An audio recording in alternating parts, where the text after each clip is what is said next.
اعوذ باللہ من الشیطان الرجیم۔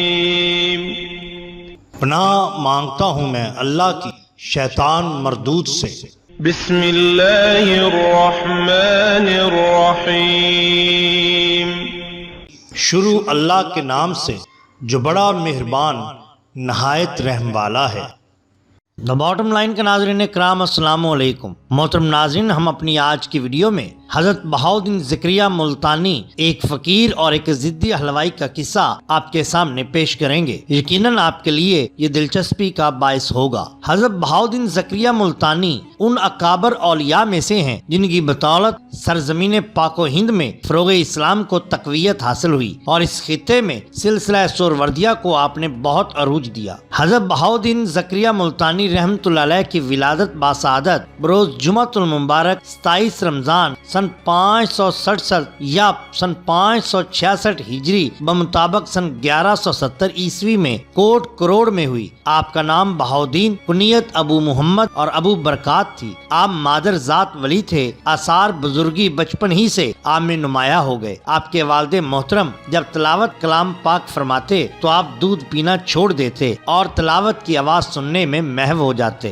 آپ بہاؤالدین فرشتہ کے نام سے بھی مشہور رہے۔ آپ کی عمر 12 سال تھی کہ آپ کے والدین یکے بعد دیگرے اللہ کو پیارے ہو گئے۔ آپ انہی دنوں خراسان چلے گئے، وہاں 7 برس تک علوم ظاہری اور باطنی کی تکمیل کی، پھر بخارا پہنچ کر یہاں بھی مزید تعلیم کا سلسلہ جاری رکھا۔ بغداد شریف میں شیخ الشیوخ شیخ شہاب الدین عمر بن محمد سہروردی صاحب عوارف کے دست حق پرست پر آپ نے بیعت کی اور خرقہ خلافت حاصل کیا۔ فوائد الفوود میں حضرت سلطان المشائخ خواجہ نظام الدین محبوب الہی کی زبانی لکھا ہے کہ حضرت شیخ بہاؤالدین زکریہ قدس سرا اپنے مرشد کے پاس صرف 17 دن ٹھہرے تھے کہ انہیں روحانی نعمتیں اور خرقہ خلافت مل گیا۔ خانقاہ کے دوسرے درویشوں کے دل میں رشک پیدا ہوا اور انہوں نے شیخ الشیوخ حضرت شہاب الدین سے شکایت کی کہ ہم سال ہر سال سے ریاستوں اور مجاہدوں میں مشغول ہیں اور ابھی تک آپ کی خلافت سے مشرف نہیں ہوئے، لیکن یہ ہندوستانی چند ہی روز میں آپ کی خلافت سے سرفراز ہو گیا۔ ان کے جواب میں حضرت شیخ نے فرمایا کہ تم لوگ گیلی لکڑیاں لے کر آئے تھے جن میں آگ دیر میں لگتی ہے، اور بہاؤالدین زکریہ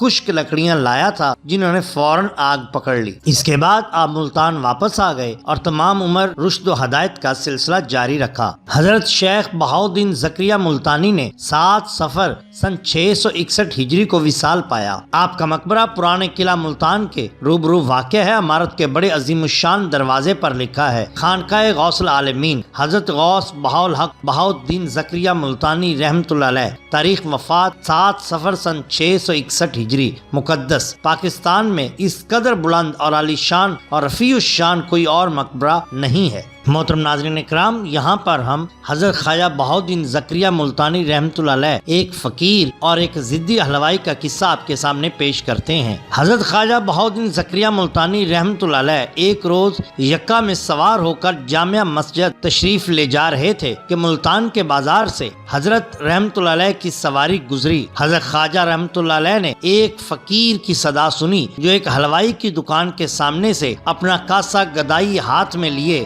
حلوائی سے کہہ رہا تھا، میرا کاسا بھر دے ورنہ میں کاسا اوندا کر دوں گا اور ملتان شہر اوندا ہو جائے گا۔ حضرت خواجہ بہاؤالدین زکریہ ملتانی رحمۃ اللہ علیہ نے اس فقیر کی صدا سن کر مراقبہ کیا۔ مراقبے میں معلوم ہوا کہ فقیر کی دھمکی بے اثر ہے، اگر حلوائی نے اس کی ضد پوری نہ کی تو اندیشے کی کوئی بات نہیں۔ حضرت خواجہ بہاؤالدین زکریہ رحمۃ اللہ علیہ کی سواری آگے بڑھی، اتنے میں فقیر نے پھر وہی صدا لگائی۔ اس ضدی حلوائی نے پھر انکار کیا۔ حضرت خواجہ بہاؤالدین زکریہ رحمۃ اللہ علیہ نے پھر مراقبہ کیا تاکہ معلوم کریں کہ اس کے مرشد میں کوئی ایسی روحانی قوت موجود ہے جس کے بل پر یہ فقیر صدا لگا رہا ہے۔ اس مرتبہ بھی مراقبے میں حضرت خواجہ بہاؤالدین زکریہ ملتانی رحمۃ اللہ علیہ کو یہی معلوم ہوا کہ اس کا پیر بھی بالکل خالی ہے۔ حضرت خواجہ بہاؤالدین زکریہ رحمۃ اللہ علیہ کو یک گنا اطمینان ہوا اور حضرت خواجہ کی سواری اور آگے بڑھ گئی۔ فقیر نے پھر صدا لگائی، اس ضدی حلوائی نے پھر انکار کیا۔ حضرت خواجہ نے گاڑی کو اب روکنے کا حکم دیا اور پھر مراقبہ فرمایا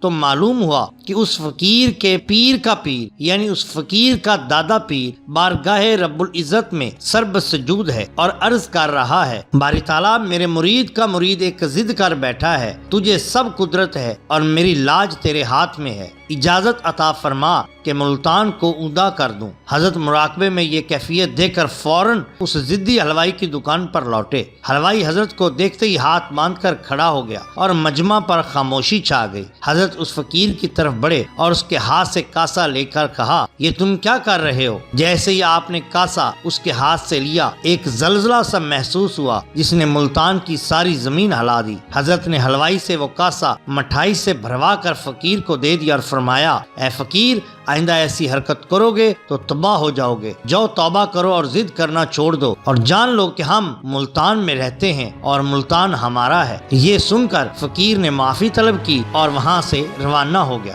محترم ناظرین اکرام، حضرت شیخ بہاؤالدین زکریا کے صحیفہ کمال میں جود و سخا کی بھی اعلیٰ مثالیں ملتی ہیں۔ ایک بار ان کے متقدوں اور مریدوں کا جہاز غرق ہو رہا تھا۔ انہوں نے حضرت شیخ الاسلام بہاؤالدین زکریا رحمۃ اللہ علیہ سے روحانی امداد چاہی۔ اللہ جل جلالہ کی قدرت سے وہ جہاز محفوظ رہ گیا۔ جہاز پر موتی اور جواہرات کے بڑے بڑے تاجر تھے۔ جب جہاز ساحل پر پہنچا تو ان تاجروں نے اپنے مال کا ایک ثلث یعنی تیسرا حصہ حضرت شیخ بہاؤالدین زکریا ملتانی رحمۃ اللہ علیہ کی خدمت میں نظر کرنے کا عہد کیا اور ان کی جانب سے خواجہ فخر الدین گیلانی نقد و جواہرات لے کر ان کی خدمت میں حاضر ہوئے۔ جواہرات کی قیمت اور نقد رقم ملا کر 70 لاکھ چاندی کے ٹکے ہوئے تھے۔ شیخ نے اسے قبول تو کر لیا، لیکن 3 دن کے اندر اندر یہ ساری رقم حقداروں، محتاجوں اور مسکینوں میں تقسیم کر دی اور آپ کے پاس 1 ٹکا بھی نہ رہا۔ خواجہ فخر الدین گیلانی اس سے اتنے متاثر ہوئے کہ انہوں نے اسی وقت اپنا تمام مال اسباب فقراء میں بانٹ دیا اور فقیری اختیار کر لی۔ 5 برس شیخ کی خدمت میں گزار کر بیت اللہ شریف کی حج کو روانہ ہوئے، مگر جدہ پہنچ کر ہی آپ کا وصال ہو گیا۔ محترم ناظرین، یہ اولیاء اللہ کی شان ہوتی ہے۔ اگر آپ کو ہماری یہ ویڈیو پسند آئی ہو تو لائک کیجئے، سبسکرائب کیجئے ہمارے چینل دا باٹم لائن کو، تاکہ ہم آپ کے لیے اور بھی بہترین ویڈیوز لا سکیں۔ اپنے دوستوں کا، گرد و نواح کے لوگوں کا بہت خیال رکھیے۔ اللہ اور اللہ کے رسول صلی اللہ علیہ وسلم سے بہت محبت کیجئے۔ آپ کا بہت شکریہ۔